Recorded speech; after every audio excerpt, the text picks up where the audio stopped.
Since upgrading the throttle body on the Cabriolet, I've received a couple questions around how to set the idle properly on one of these. And I wanted to quickly show the location of the idle adjustment on the car because it's significant. And then I will walk you through the process using the old throttle body that's sitting on my bench. So here's the throttle body location, right? And as you can see, right, let me back up, valve cover, the intake, and then basically the firewall behind it there. But the adjustment is done in this part of the casting. So you can see like there's this little tower here that's part of the casting. The adjustment screw is in here. So it makes for, tight quarters to actually make this adjustment. As you can see, you really don't have a whole lot of space between the top of this casting and the firewall of the car. So with that, I want to show you exactly what's happening with that, and you can get a closer look using the throttle body that's on my bench. Here's the OEM throttle body that was actually removed that I upgraded with. So this is, basically essentially the same thing. And this is how it would be oriented if it were on the car, meaning the firewall would be here. This is the top, right? And the firewall would be basically right here. This is that part of the casting that I just showed you on the one on the car. And here's the idle adjustment. And it's really a air bypass screw. And I'll show you why it's called that. Traditionally, if you're used to like a carbureted car or something like that, the idle adjustment is usually a screw that adjusts or applies tension to the throttle cable, right? So it usually, by tightening or loosening that, the idle screw, you're actually applying a little bit of essentially throttle, and usually opening up the venturi in the carburetor. That's not the case. That's not how these work. This is strictly a air bypass. So if you look, right, so here's the throttle body with the butterflies in it, right, the butterfly valves. If you look here, on this side of the butterfly, there's this passage here, okay? And if we look at this side, if you look here, you see this hole, right? There's a hole basically sitting there right in front of the butterfly. Those two passages are connected, and what's in between is this screw, okay? So what this screw does is it controls how much air is bypassing the butterfly and allowing the car and entering the intake and allowing the car to idle. So that's what this screw does, and knowing that, this is how it's adjusted. If you tighten this screw all the way in, it decreases the idle. To raise the idle, you loosen this screw. And it's really that simple. Couple of things, if your idle is erratic, right? So this whole process is assuming you don't have any vacuum leaks, the mixture is set correctly, on the fuel distributor using like a dwell meter and that sort of thing, and you're literally just trying to adjust the idle. So this is the OEM idle screw, and what's nice about the OEM one is, if you notice, it sticks out of the tower, right? This is a 7mm kind of hex on the top of it. So while it's installed on the car, even though you don't have a lot of room, you just get in there with a small 7mm wrench and you can make your adjustments up or down, right? So you could tighten it or loosen it, all right? And for visualization, with it on the car, it would be right here, right? So imagine that brass hex sticking out, and you'd get in here with your little wrench and loosen or tighten and adjust the idle. As you can see on this one, there is no brass hex sticking out of this part of the casting. For some reason, this throttle body did not come with a idle adjustment screw that had that hex head that was designed to stick out.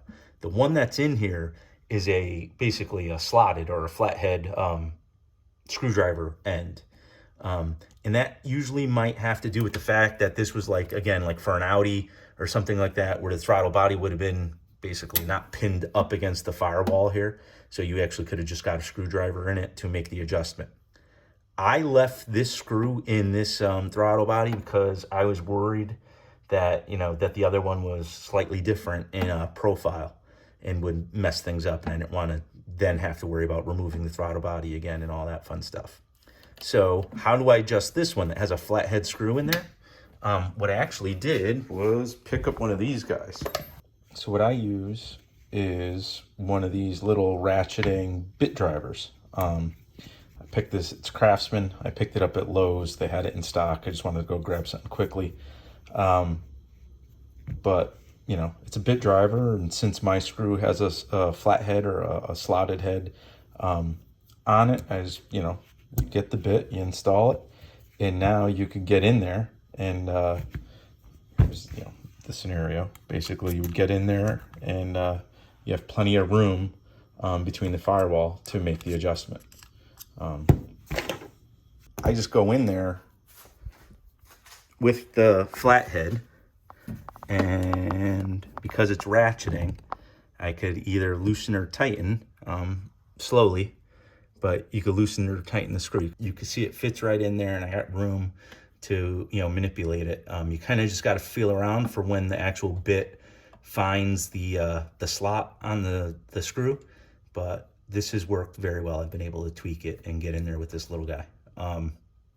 You should be doing your adjustments with a warm engine, but then you usually don't want to stick your hand in here when it's warm. So what I kind of did was kind of monitor if it was high or low, come even when it cooled off, make the tweaks, and then warm it up and verify again. But that's it. So tighten it in, decreases the idle. Loosening it out increases the idle. A couple other things I want to show. So I actually want to show you the screw itself.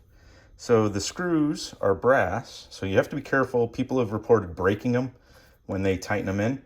But they do have, I want to show you, there's a seal on it, right? There's a little seal.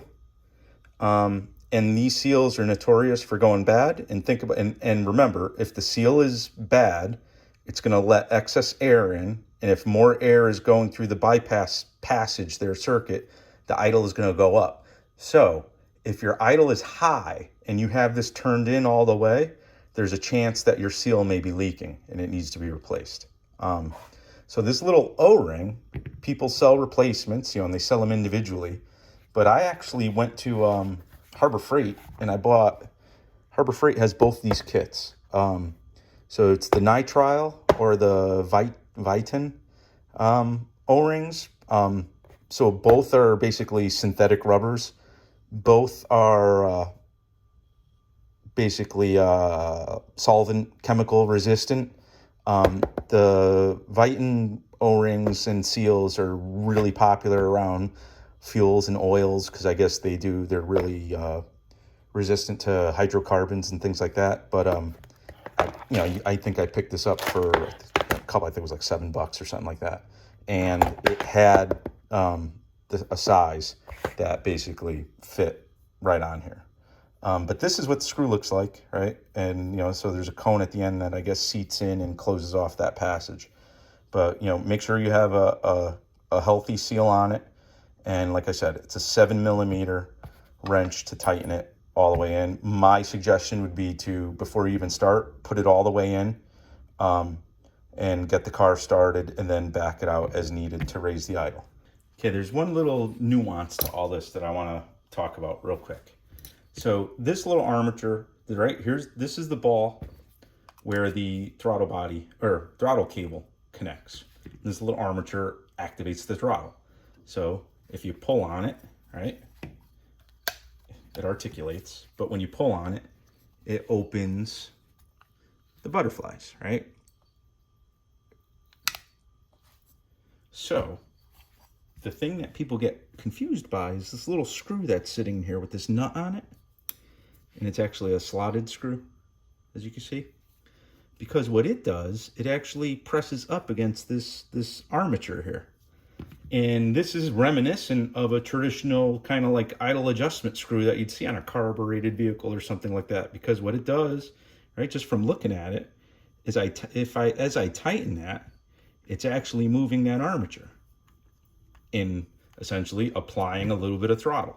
So I have that cranked in there pretty good. And if you look, you can see the light around the butterfly, meaning air would be passing by the butterfly and you'd have a higher idle because it's actually a little bit of throttle applied. But if I loosen that screw, let's see if I can do it by hand.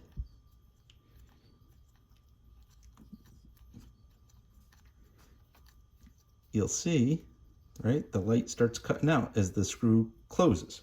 Because what's essentially happening here is this butterfly is at an angle and it's larger than this actually opening here, diameter here. And what's happening is this spring is applying a lot of tension on this whole armature. And this butterfly is bottoming out against the side of the throttle body casting, right? And it's hitting there pretty good.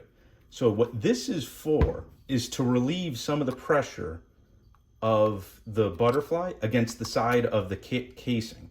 And that's basically so it doesn't damage the casting, and it actually doesn't, as it wears and constantly is going back and forth, doesn't create a ridge there or anything in which the throttle may actually stick and the butterfly may stick a little bit. So this is not to adjust the idle. This is just to relieve some of the pressure of the butterfly off of the side of the casting. So, I've seen it basically, people say, basically adjust it till it's fully closed like it is here. And then, just tighten this enough, basically tighten it to the point where this just basically comes off of the side of the casting. I think the Bentley manual says, get a piece of paper between the plate and the screw here. You should be able to get a piece of paper in there and then tighten it half a turn. But that's really what this is. This is strictly just to relieve pressure off of the butterfly. This is not to adjust the idle. The idle is done with the idle bypass screw that's in this part of the casting. And again, this is the traditional one. It's just a 7mm wrench that you should be able to fit back there, and you tighten it to lower the idle. You open it up to increase the idle. On my particular application, the screw wasn't long like this, and it has a slotted end. So I go in there with a little ratcheting screwdriver like this and basically adjust it while it's on the car. But that's it. This is the adjustment. And again, before you really go here, you have to make sure you don't have any vacuum leaks, and you have to make sure your air fuel mixture is set correctly on the distributor, which is a pretty simple process as well, which I may make a video on shortly. So that's really it. If you have any further questions, feel free to ask in the comments below. Otherwise, I'd appreciate it if you'd like and subscribe so I could continue to make content like this. Thank you very much.